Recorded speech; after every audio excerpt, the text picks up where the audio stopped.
off the Motorhead Dio US tour, and it's classic videos, classic bands all the way tonight. In fact, we just got back from Dokken, and of course the Don Dokken band actually featured Mikkey Dee, who is now in Motorhead, and of course Jeff Pilson, who played on Ronnie's new album, is still back in Dokken, so quite a nice little link there. So talking, got it out in the end. So talking about the band live, you mentioned earlier that obviously you've got another bass player on the road, but you've got Tracy G on guitar, who used to be in World War III. What's Dio like live in '96? What are we going to get when you come to Europe? We're monsters. We're monsters. We've always been monsters, but we're really monsters now. Tracy's just a fabulous player. He embodies all the things that I love, the heaviest guitar player on earth, much like Tony Iommi. Tony was always my favorite rhythm player, certainly, and favorite person to write with. Tracy's right in the same line as that, yet he does all those other things that are great, too. And, you know, when we couple that all with, again, with Vinny, with Larry, with, you know, myself, our keyboard player, Scott Warren, it's just been wonderful. I mean, the band came together so quickly. Took us about, you know, a couple weeks of rehearsal until we realized just how good it was going to be again. And then after the shows, we've done about 3 weeks worth of shows now with Motorhead, and it came together very, very quickly. If we could just talk a little bit about the lyrics on the LP, Ronnie. They seem to encompass kind of, can I say, more modern themes. What was the inspiration for that kind of lyrical direction, and would you say the album has any kind of theme running through it? We began the album with rather a concept in mind. In fact, we're going to make it conceptual. But my feeling's always been, if you can't do it better than Tommy, you know, you kind of stay away from it. And we weren't at the point where we thought it was going to be a better album than Tommy from a conceptual standpoint. So, in answer to your question about the lyrics, of course, I've always been known as Mr. Magic Wizard, which is dragons, demons, and all that kind of thing. But, you know, the world we live in is just, I don't think it's prepared for that kind of escapism anymore. This is a real brutal place that we all live in now, with especially for, you know, the people we make music for. A lot of younger people are facing, you know, no chance of employment. Who cares about education? What's it going to get you? We have rocket scientists on the street now, you know, begging for nickels. We've got, you know, the threat of war always, what we've done to the ecology, disease, et cetera, et cetera, et cetera. You know, I'm painting a black picture, but it is a black place that we live in. So I couldn't in all good conscience tell people that dream and dream hard and your dreams will come true. Sure, that's still, you know, a probability, but I really needed to write about the world that I see. And it's a very realistic and, again, as I mentioned, brutal world out there. So this album is all of that. 9 of the 10 tracks are, again, very fatalistic, realistic in nature, with the one final track called This Is Your Life, which I felt I needed to write because I didn't want people to think that I was completely, you know, coming from a pessimistic attitude. You know, that there still is some optimism in my heart. I think we can still carry on. A little bit more back to the nitty-gritty and more real. Absolutely. It's, as you say, modern is the word, you know. Well, I used the right word. Great, thank you. So actually, we're going to turn the clock back to 1984 for you right now, and we're going to check out the Scorpions, and we're going to return to their album Love at First Sting. And great to see this video on Headbangers Ball again. We're going to check out Rock You Like a Hurricane, and we'll talk to Dio some more after that.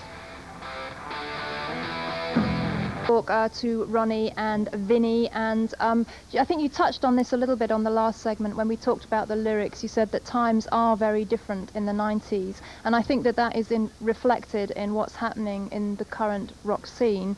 What are your thoughts on the state of metal in the mid to late 90s?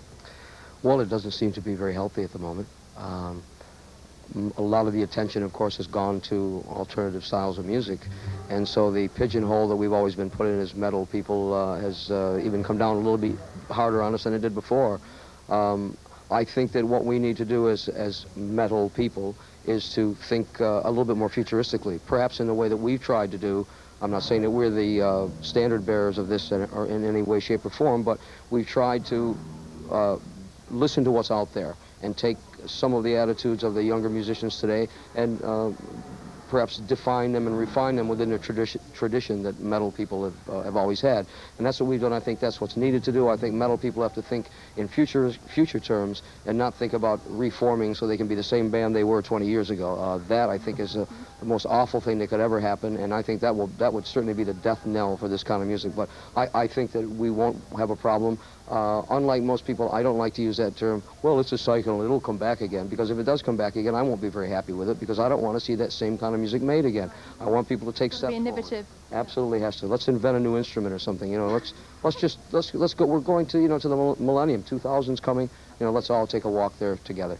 Well, I must say I'm glad to hear that you use the term metal, because a lot of bands, sort of the bands that have been around a lot longer, are afraid to admit that they are that now, and they want to call themselves something else. So I'm glad that you're still flying the flag, so to speak. We always will be. Always, always will be. It's the kind of music that we love to play. It's the kind that we believe in. And we know from the people that we talk to always on the road, which is the place that you really find out the truth, they are always there thanking us and Motorhead and bands like ourselves for always being true to that form of music. And they know that we care about it because they care about it. So, you know, there's always hope.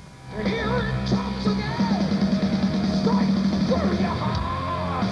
Hey, oh.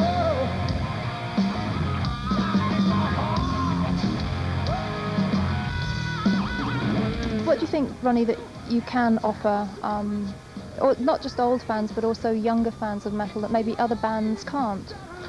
Well, I think in our case, you know, again, we come from the tradition of bands like Deep Purple, you know, Zeppelin, those kind of bands that we build our foundation on, people who could really sing and really could play, and we're very, very musical. That's what we pride ourselves upon.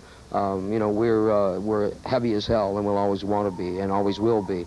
But we, again, pride ourselves upon the musicality that we have, and I think that in a lot of ways that is something that is missing. I think that that's what we always must try to infuse younger players with. We hope that they'll want to emulate people like us, so that the singers will be better, so that the guitar players will play like the Ritchie Blackmores and Tony Iommis and Jimmy Pages, etc., etc. And I'm not trying to hope I'm not leaving anyone out. Of course I am, but I just think it's important that we can contribute to our idea of musicality and perhaps let that carry on to some of the younger bands who are going to take our place when it's time for us to go away. Well, thank you for that. So just to finish then, you're obviously looking forward to coming back to Europe, and you're going to be back there later this month. We will show you the tour dates later in the show. So just really expectations of coming back to Europe, and any message you would like to say to viewers watching back in Europe. Well, we're just very happy that it's Europe who is the standard bearer for metal music at this particular moment. America is having a difficult time dealing with us, I think, and people like us. It's a very trendy place, as we all know anyway. But Europeans have always stayed, like we have, true to the kind of music that we love and that we play. So my message is, look out, we're coming back, and thanks for being there for us all the time. We know you will be, and we can't wait for it. It's going to be great for both us and Motorhead. Great. That's great. Thank you very much. So stay metal. That's the message. Excellent. Well, thank you very much for talking to me. Thanks, Pleasure Monica. to see you, and I've enjoyed your lovely, sumptuous backstage dressing room here. I must say, it's I really certainly like the buffet a lot. it's certainly above average, this dressing room, let me tell you.